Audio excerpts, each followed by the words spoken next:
In today's episode of Shift Happens Capitalist Conversations, we're talking about a little bit different kind of shifts. Because these shifts can actually create life. Today with Kitti, we are talking about the shifts that women make from wanting to become pregnant to actually being pregnant.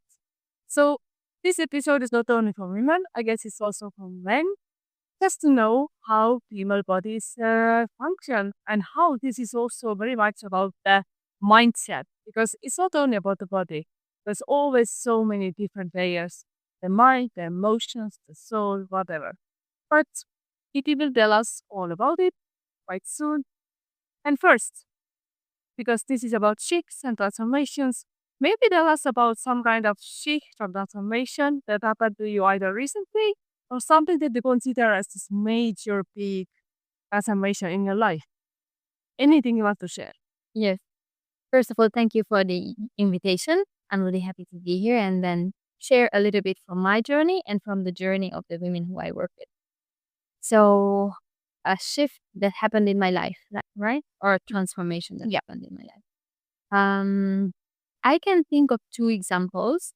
One happened quite a long time ago. Actually, it's related to the start of this journey, what I'm doing now as a natural fertility mentor. So around 10 years ago, I had a huge shift in my cycle, which went completely havoc, like upside down. It was following a completely unnormal rhythm, let's say. I was getting my period every 14 weeks. And that was like a stop sign in life for me 10 years ago that, hey, something is really not going on well with your body. Stop and have a look where it is coming from. And that was the point when, so my body was so loudly calling my attention. I had the menstruation every 14 days, pain in my breast, pain in my ovaries, and until that I started to have hot flashes, like menopausal women. Oh, Yes, and that I was like 30 years old and already having hot flashes. So that was the situation that stopped me, and that was the moment when my body was really calling my attention. And so that was a situation where I was kind of forced to change, forced to transform because of my body, because of my health condition, and how I was looking for a solution on what is going on with my body, why is it happening, and how can I solve it. Back then, I was living in Mexico. I was in a very nice relationship, and we had a very busy life. We had our own company, traveling a lot, living really a full life, a busy life. And that was the situation when all this health challenge happened. So um, it started me on a journey of drawing my attention back towards me and towards my body and trying to understand what my body was trying to telling me. Um, and then I started to look for solutions for my own health condition. First, I went to the doctors, but the doctors told me that they have no idea what is happening to me. They just put me on the pill, on the contraceptive pill, and they said that, okay, in 3 months, it's going to be resolved and you can forget about it. So usually I don't like to take medicine, but I took it for 3 months and my cycle was back to normal, meaning I had my period every 28 days. And then I said, okay, it's solved. So now it's time to stop the medication. I stopped the medication and all the symptoms came back again. So I didn't solve anything. And that was the moment when I realized that I didn't solve the issue and I didn't do anything with the root cause, like why it was happening.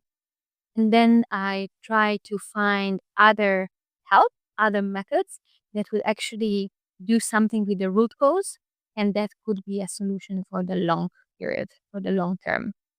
And then I found the first method that I work with till this day, which is an exercise that helps to heal the internal sexual organs. And I started to do the exercise, and that for me was so important because physical exercise made me to connect really with my body and to feel what is going in my body and to start making decision based on myself and not based on the outside environment. So that was a transformative period for me. What I could say, like the essence of it, changing my attention from outward towards me to inward and take steps and decisions based on that. So that was like coming from the outside to inside. That was, yeah, that's like a big shift. You decided that, okay, I'm not going to listen to the outside anymore. I'm actually going to listen to my own body. Exactly. And this is Yep. also what you teach now, other people. It's part of my work. Yeah. So you got to this point because there's something very, very wrong with your body and you went to the doctors. But how do usually women come to you? Do they like wake up one day and, okay, now I need help? Or is it more like a gradual process? Mm-hmm. So the focus of my work is that I help women to conceive naturally or support their process of conception through natural methods. And usually, when someone arrives to me, they have been struggling already for a while. So when they come to me, it's not the first day or the first moment of waking up that they want to become a mother, they want to get pregnant, but it's usually after already a quite painful process. Mm, okay. And do they come like from different backgrounds? Or is it like some any kind of common denominator for this woman? Are there any similarities with Hmm. All of them want to become mothers. But what do you mean? Like what they that? work Is it with? like Or I guess it's not like students, it's more like professional women maybe who will have already had some kind of life and now they're like, okay, now I'm ready to be a mother, for example. Mhm.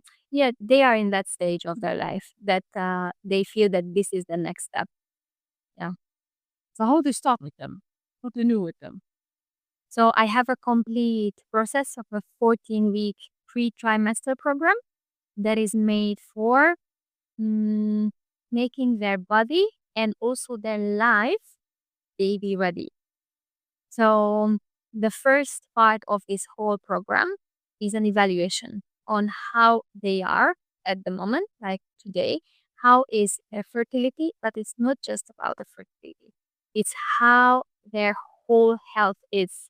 Because we have different systems in our body and those systems interact with each other. And I would say that fertility is on the top, meaning that there are underlying systems. And usually, when something is not okay in fertility, then already an underlying system is out of balance. So, what I do first is that I make like a very deep mapping and analysis of how they are in their whole health, which are the systems in their body that are not in balance, and then based on this, I create a plan for them. It's an individualized fertility plan on how we can get back those systems into balance and how we can support her body specifically so that she gets back to peak fertility. So this is it's a very nice process. It sounded like very scientific at the moment. It has a huge scientific part, yes, because I do analyze blood test results and based on that create like a very physiology based um, program for them. And in the same time, I take their whole, let's say, medical history starting from before their birth. So I have a whole intake uh, form, mm, like many intake forms. And I even ask about the health of their mother, the health of their father. So what were the conditions, how they were conceived, and then what were the conditions during during the pregnancy when they were in their mother's belly, and then during their childhood, during their adolescence, during their adult life. So it's a beautiful process even for them because they walk through their own life and we identify contributing factors that created the situation in which they are now. So this is very beautiful, and also I want to add that I'm working um, with a view that I would call transgenerational health. So when I help women to conceive, we prepare their body and their life because it's not just the physique. It's, as you said at the beginning, it's physiology, it's emotions, it's the mental part, and even the spiritual part. So we prepare their life and their body in a way that they create the best nest for their future baby, because many things are kind of set before conception. So the conditions what we create influence the development of the baby. And then we can create a fundamental base for their health for their whole life. Wow, so you're like a shaman. Because it's or like the fertility bitch kind of like because it's not like typical doctor. How do you even call yourself? Sorry? How do you even call yourself? How do you like approach a fertility expert? How do I call myself? Yeah. Okay, Natural Fertility Mentor. Okay, mentor. Yeah. Because you're kind of guiding this women through this process, but it's not just talking about the process, we're actually looking at the blood tests and then looking at the ancestry and all these things. So there's like a lot of analysis in this. Yes, Wow. it's very complex. We are complex. I mean, we human are complex. So it's just imagine if we just take the physique, like the body, and we don't care about the emotions or the mental part or the spiritual part, that means that I want to improve your fertility, but I just work on your leg. That's it. You know, it's like it's dividing and it will not work. We are integral beings. Yeah, this is a very, very holistic approach. How did you even arrive at this conclusion that we need all these different parts? Sounds like a lot of studies. Yes, and okay, so we can approach this from different points of view. Yes, I did many studies, and I did studies that were more physiology oriented. So, for example, first I studied functional medicine for general health, and then I recently, in the last year, graduated from a program of Dr. Abivaron, which is for functional and integrative medicine for female health. So it's very tailored to female health, and that represents more of a physiologic approach, let's say. And I did study with Miranda Gray, and Miranda Gray has the book of Red Moon. She wrote Red Moon, and she talks about the different archetypes that we have in our menstrual cycle, the different characteristics that we can take on based on the phases of our menstrual cycle. So this is more of a emotional, mental approach and even a spiritual approach. So if you combine all of these things, and I learned many, many other things. So if you combine all of these things, then we can reach to this holistic approach. And I want to add something more, which is more an experiential basis, meaning when I talk to women, I always pay attention on when they ask something or when they say something. How do they say it? An example. Many times they say that I want to be a mother. It's time to be a mother. I should become pregnant. And it's like, okay, I hear you. I understand you. You think that it's time to be a mother. Do you feel that it's time to be a mother? I don't know if I could get it through the message, but sometimes there is a mismatch between what they think they should do and how they feel what should happen and what their body is ready for. Yeah. And that is very important to harmonize at least the three, meaning at least the physical, the emotional, and the mental. So you basically get them ready on all the different levels. So they transform from wanting to become pregnant to actually being pregnant. Yes. So after the 14 weeks when they go through this program, they are ready in every sense. Yes and no, meaning sometimes it's a longer process. It really depends on the state of the woman when we start to work, because sometimes we start from very far. I have clients who stop menstruating. So there is really, really rebooting fertility. So when we start from so far, then it's not going to be 3 months or 14 weeks. It's going to be a longer process. but sometimes it's shorter. It really depends where we start from. Does the age matter? Because I feel that in society, there's very often this perception that, okay, after 35, it's already harder. So I'm 37, so I'm already like, okay, I'm feeling the pressure. It's like, I want to have a child, but I don't even have a partner. So does the age matter when you go into this process? Mhm. So I would like to answer this from somewhere else. Imagine a woman, two women. One is not doing any exercise from age of 30 till age of 40. Not doing exercise, not taking care of her of her diet, just living life on a lazy mood, let's say. And then there is another woman who is doing regular exercise, taking care of eating clean food, eating regularly, eating good quality ingredients, and so on. If we check in with them in 10 years, like now they are 40, you can see the two different paths, no? So one woman, we can suppose that she can become overweight. She can have already several health conditions manifested, problems, I don't know, with her breathing, with her sleeping pattern. Maybe she's already on some medication and so on. The other woman who took care of herself, she is in a much better condition, good energy level, good mood, clean yes, clean clothes, clean brain. Okay.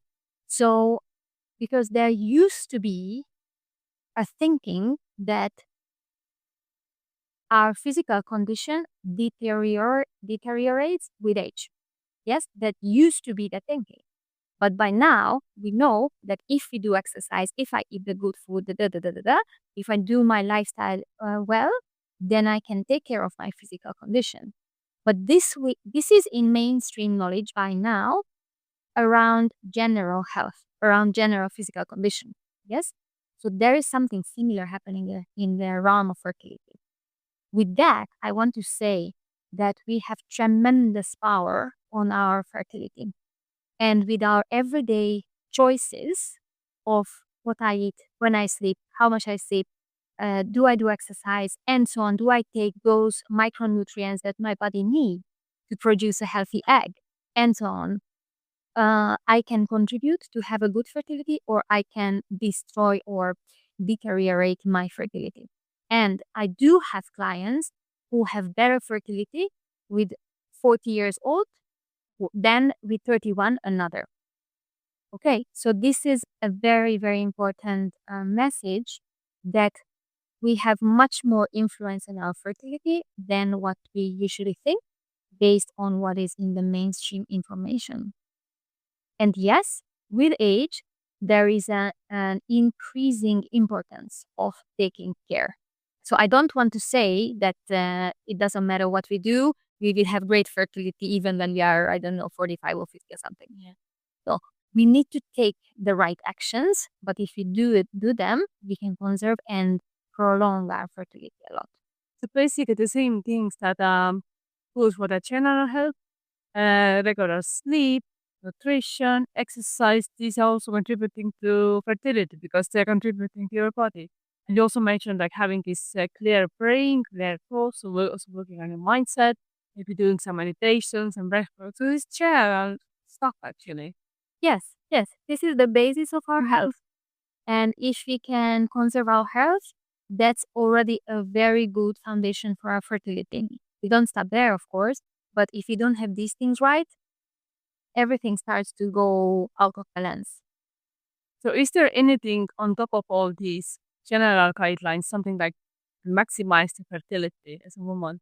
Mm-hmm. There are many things, but Some trick. It's also yeah. It's a lot. um, I don't like to say that. There are things. Okay, I tell you why. Because there is this magic pill effect. If I just take this, then it's gonna be good. And it's not like that. You need It's a holistic approach. yes. Because okay, so now just let's say something like omega-3. Let's take omega-3 because it helps you to reduce cellular inflammation. It is needed for the maturation of the eggs. So yes, omega-3 has many good benefits, and it is important for fertility. Or vitamin D. If we don't have enough vitamin D, we cannot produce the hormones what we need for our fertility. And if our vitamin D is too low, we cannot combat, for example, cellular level inflammation. So yes, these are like big points what we could do and what we should do in many cases. But usually it's like really reorganizing your complete life so that you live a healthy life and a happy and a fulfilling life. I always say to my women that baby can arrive to you when you are at your best. So actually, when you would like to get pregnant, the goal is not the pregnancy in itself, but the goal is that you are at your best, because then you are the fertile ground so that pregnancy can happen. Wow, yeah, that's so beautiful. And it's also about taking more care of yourself, actually. That's what we all needs. So yeah, I want to really hold on to this thought. That I'm like focus thinking more about becoming pregnant. So because yeah, also if I guess also when I'm like super ready, the right man will also kind of appear. Mm. Huh. So I always talk to people about limiting beliefs and any blocks on the way as well, because very often people might know that okay, I want to have this transformation, I want to have this big shift, for example, pregnancy, but still there are like some blocks, some beliefs that are like holding them back. So what have you noticed in your work? What are the main limiting beliefs and blocks between the woman and the pregnancy? Yeah, yeah. I can think of some, and let's say the most important one. Mm, so I work with women who really struggle getting pregnant, and many times when I talk to these women, they are already in this phase of hurting because they cannot get pregnant, and many times I see that they don't trust their body anymore. They feel that their body failed them. Their body is not helping them. Their body is working against them. And yes, many times I see that limiting belief that they mm, think that they cannot have an influence on this. Yes, they cannot have an influence on becoming pregnant. And if we just think of this, I mean, for me, it's incredible because just just think in it that we women, one ability that we are born with, it's our natural ability to give life, no? To be the channel for a new life. That's an ability that we are born with. And many women have the limiting belief that they are unable to do that. That they are unable to do that is one. And second, that they have no influence over that. And many, many times I see that women give the control out from their hand and put the control and also the responsibility in other hands, in external hands. Meaning, they go to a doctor and they expect the doctor to make them pregnant. Does it make sense? Like they go for example, in vitro fertilization or any kind of hormonal procedures and so on, without they doing the work what they can do at home. Yes, in their own lifestyle, preparing their body in a natural way. So they give it their own power away. Exactly. And because they think that, okay, I can't do it on my own because it hasn't worked so far, so I have to go to a doctor. Yes, yes. And what I need to add is that there is not enough information. That's true. That I think there is still not enough information about how much we can do. Yeah. What I see is that, let's say a woman have 100 options, 100 natural options to improve her own fertility. And she might hear about 10 options. So she doesn't know that the other 90 exist. And then out of that 10, she tries 5. It doesn't work. And then she feels defeated. She feels that I tried everything and nothing worked. So yes, we must add this, that there is still not enough information. Yeah, that how much we can do. Wow. And you are spreading this information as well. Yeah. You're telling this to people. Yes. Yeah, if there's like hundreds of options, there must be something that works for you. Yeah. Exactly. Yeah. The people very often they just want to give the power away and they stop trying because they don't see success. Yes, they stop trying too soon because they don't know their options, I would say. Yeah. Okay. Something else coming up as a limiting belief. Mm-hmm.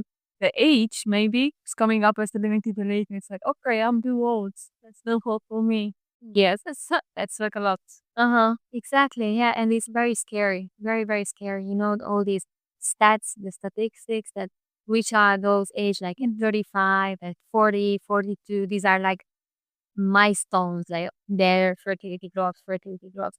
And yes, there is a natural tendency that fertility declines. That's normal. But it's not so strict how people usually think. So what we should know about this is that we female bodies, like when our female body was formed in our mother's womb, in about the third or fourth month of pregnancy, our ovaries were formed. And all of the follicles, all of the eggs were already created during the pregnancy. So that's why your mother's pregnancy is also important to talk about and how you were like built Yes. before you were even born. Because your life already began before you were even born. Exactly. And so when your body was formed in your mother's womb, in the third or fourth month of the pregnancy, your ovaries were created with all of the eggs inside. And now you are using those eggs. You are using that reserve. It's called ovarian reserve throughout your life. Yes. So this is the egg reserve or the follicle reserve or ovarian reserve is declining over life because we are using that reserve during our life. Yes. And that is connected to AMH, anti-Mullerian hormone. That is a hormone that represents the follicle reserve or the ovarian reserve. Yes. So this is like um, a scary metric for women to see, to track, because if it's decreasing, it means that there are less and less chance, yes, for getting pregnant. And what is very important to know that there is something called the functional ovarian reserve and the ovarian reserve in general, meaning the follicle from which we ovulate today didn't start to mature in this cycle. But one follicle needs at least 3 to 5 months to mature. Yes. And then the AMH level increases because of these follicles that are in this final maturation process. And this is the functional ovarian reserve. Yes. So it means that the AMH level greatly represents the functional ovarian reserve, those follicles that are in the final maturation process. But it's not the whole pool. There are other follicles that are in a dormant state that haven't been activated yet, that are not yet in this final maturation process. Yes. And when we want to improve our fertility, we need to take control over this period of time. So it's longer. Kind of 3 to 5 months. Yes. You have to start preparing your body for all this. And one thing that you mentioned before we started recording was that women should also focus more on healthy fats because we need the cholesterol. Okay. We need these healthy fats. Yes. And very often, I guess that's also limiting feeling. Oh my God, fat is bad. Oh, yeah. Maybe you can talk about this a little bit. Okay. Yeah. So yeah, at the beginning you asked me like how is my program, what I start with, and then I talked about the initial review. And then when we are done with the review, then we dedicate quite a lot of time on getting nutrition right. Like what is the type of nutrition that fills your body up with the baby building blocks, with those nutrients basically that your body need, first of all, to be fertile, like to be the most ready for conception ever, and then to have those building blocks that you will need to build up your baby. And then one is fat, of course. And in each nutrition component, let's say, first we attack the limiting beliefs, because there is one limiting belief that fat is bad for your body. So there is a trend of low-fat diets, and it can cause fertility issues, because for producing pregnenolone, which is the mother hormone of all the steroid hormones. Steroid hormones are, for example, progesterone, estrogen, testosterone, so all the fertility hormones, let's say, they are created from pregnenolone. But pregnenolone is created from cholesterol. So if we don't eat fats and we don't create, healthy fats, it doesn't matter what type of fat we eat. Yeah. But we need healthy fats for many, many things in our body, one of which is creating pregnenolone, and out of which create the rest of the hormones. So you start with nutrition. So the baby building diet, is it close to like, I don't know, Mediterranean diet or paleo, or is there like any kind of well-known diet that it's similar to, or is it a completely different kind of eating? Yeah, I would say so, that it's the closest to Mediterranean diet. Yeah, so it's kind of like healthy fats, the olive oils and avocados, all the nuts, lots of vegetables, colorful ones. Exactly. Also, Eat the like rainbow. quite pure meat and pure fish, like, Yes. and not like processed foods. No. Of course, this is about for everybody. Exactly. Yeah. So a fundamental principle is to eat real foods. That's like whole foods. We try to avoid the most possible the processed foods, and then diversity on your plate. So eat your macros, eat healthy fats, eat good quality protein, and then fiber first from vegetable sources, and also from starchy vegetable. Like in vegetables, we do pay attention to eat three types of vegetable. One is the leafy green vegetables. The second is colorful vegetables, because there we get the phytonutrients to eat the rainbow, all the colors what you can get. And then we eat vegetables with sulfur, because they help a lot for your detoxification process. Cabbage. Yes, exactly. Cruciferous vegetables, for example. Cabbage and also I guess red onions or onions. So for now, Yes, they do have. Yes, yeah, onions. yeah. Basically, Mediterranean diet, don't eat the processed food. And if you buy something that has long list of ingredients, it's not for baby building. Exactly. Yeah. And it's to differentiate between processed food and whole food or real food, is that whole food, real food doesn't have an ingredient list. Yeah, because avocado doesn't have a ingredient list there. Okay, rice doesn't have, it's just one ingredient and you actually have to prepare it and make it Exactly. yourself. How nature gave it, that's how a real food or whole food is. Yeah, so that's quite easy. So once you have been working on these limiting beliefs and blocks, how do you get people from this mindset shift to real actions? Is there also like some kind of bridge to cross? Because I guess you're working a lot on the mindset, or is it like already hand in hand? You're working on the mindset and they're already doing the actions at the same time. Kind of action is also actually changing the mindset and beliefs. Yeah, so they go hand in hand. I really consider important that we should start with changing the limiting beliefs, because that is going to be the fuel on your fire to change the actions. So until we don't make the shift, like for example, if we just go back to this example that fats are bad, if we don't break that down, then they will not want to do the actions to change their habits. So first, we always start with breaking down limiting beliefs and shifting them to empowering beliefs, actually. So yeah, I really pay attention to that. That it's not just break down the limiting, but shifting to empowering belief. Yeah. And then you have the energy and the willpower to change things. And then it's like how I work is on every week we have like an umbrella topic. And then every day we have different subtopics of that umbrella topic, and they are always linked. Like, okay, here's a theory, and this is how you do it in practice. And at the end of every week, we have like a list of how to prepare for the next week. And then in that list, I already tell them what will be the change in actual actions from the next week. So they can prepare during the weekend for the actions to be changed on the next week. Yes. And then the next week I introduce the change. Okay. From this day on, we don't eat this, we eat that. Or we don't do this, we do that. So is it like an online program where people watch videos and they also have access to you like personally? Or how is it built up? Yes. So it's I would say that a woman is surrounded from many, many angles if she's in the program, meaning she's surrounded with help and support from all angles.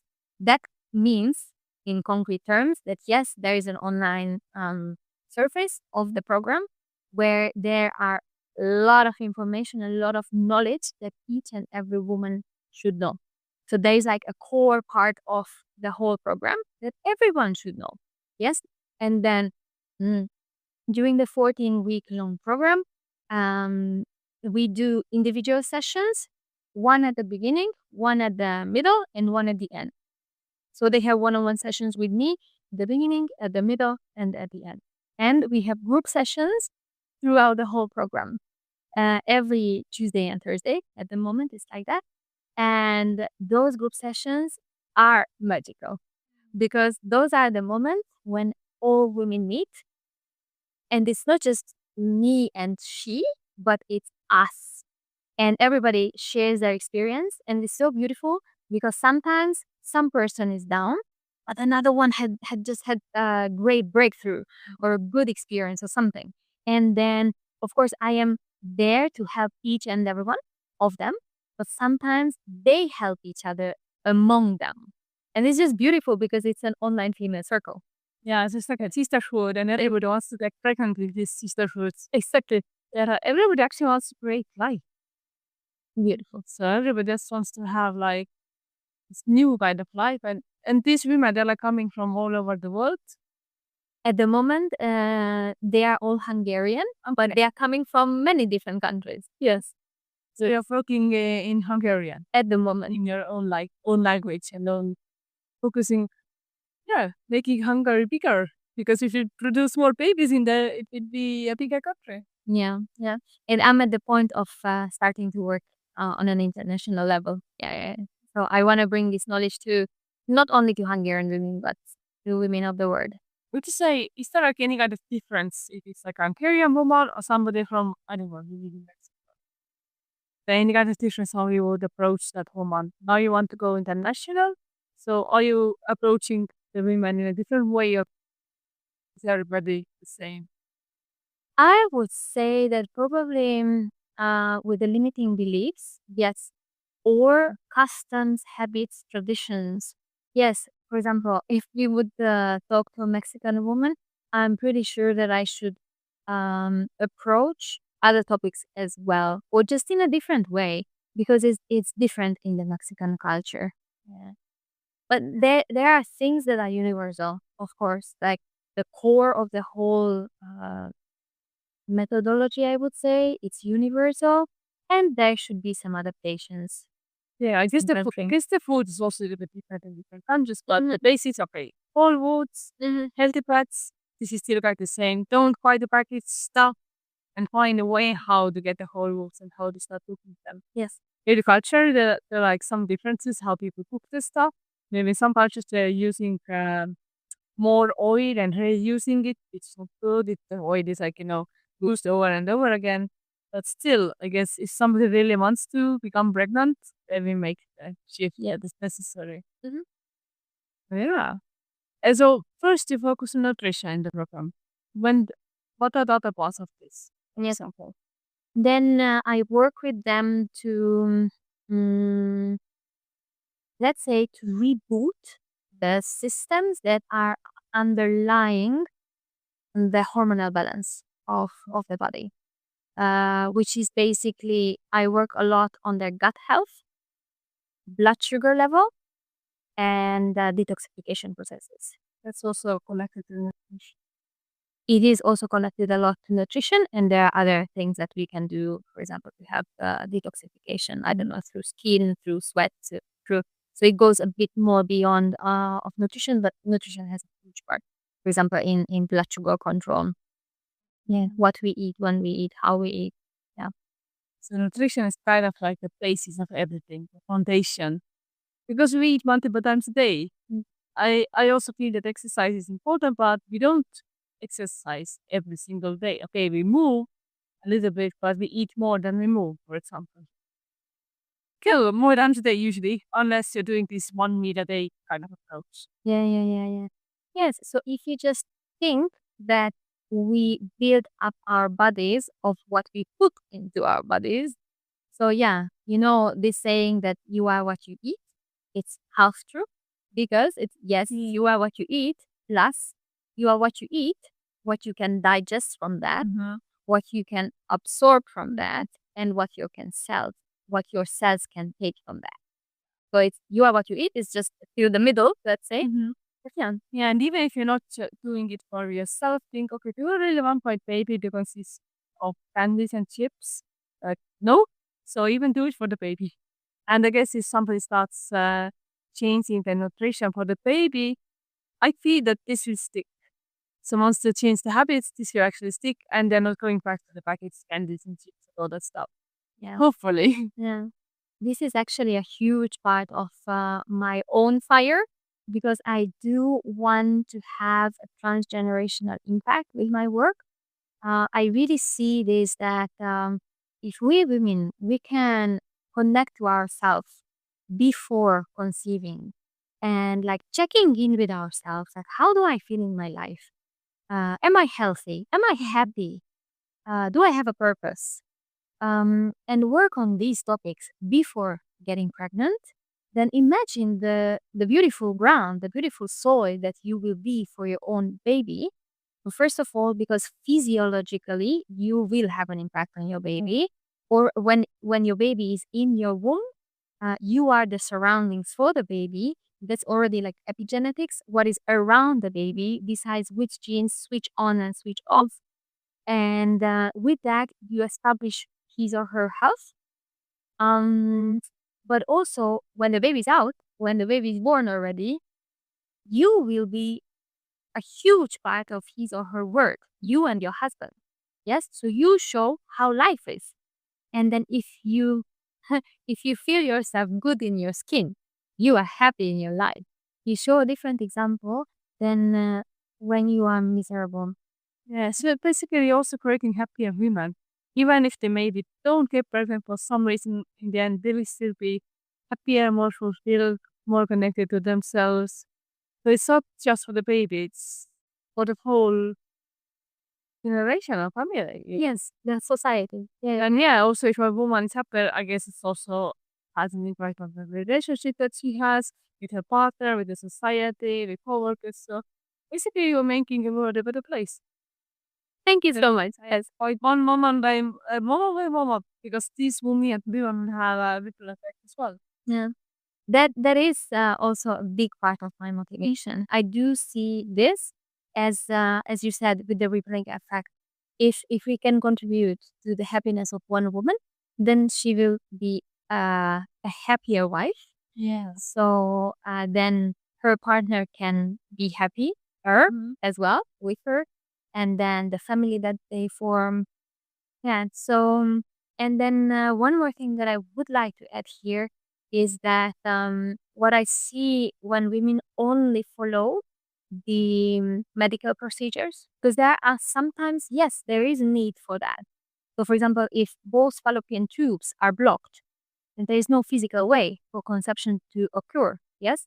So there are cases when the medical procedure is needed.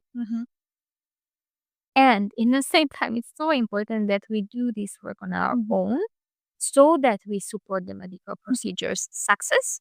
This is one thing. And the other is that I really want women to experience the process of getting to pregnancy as a process of becoming healthier and happier, and not more miserable or unhealthy. Because I say this for a reason. I do see many examples when women don't listen to their body and don't support it in a natural way, and they only follow the hormonal treatments, the this that da, da, da, and they get disconnected from their body. They lose the feeling of having an influence on this, and that at the end of the road, I do see many women who get unhappier and unhealthier in their own bodies. Their cycle goes havoc, their ovulation goes, I don't know, left. So, Wow. yeah, it depends. I mean, it makes a huge difference on how we arrive there. Yeah. Oh, wow. That's a beautiful work that you're doing. So if somebody wants to connect with you, where can they find you? They can find me on kittwell.com, kittwell.com. Yeah. Okay. I'm also gonna put it in the description and notes so people can just go and click and see how it's written. Yes, thank you so much. So that's my website, and then I have a Facebook page and also a YouTube channel. Okay, you can give me the links and I will just add them to the description and everything. So they can just go and figure out how to get pregnant in a nice, happy, and fulfilling way. Yeah, because if you're going to give life to another person, first have to be like full yourself. Can't pour from one and pick up, right? Yeah, it's beautiful work. And women, if you want to get pregnant in a nice way and actually feel good about it, guess this is something to learn from you. Thank you so much. I'm happy to help. I'm happy to contribute and be part of the journey of many women. Your conception. Okay, thank you for coming here. Thank you so much.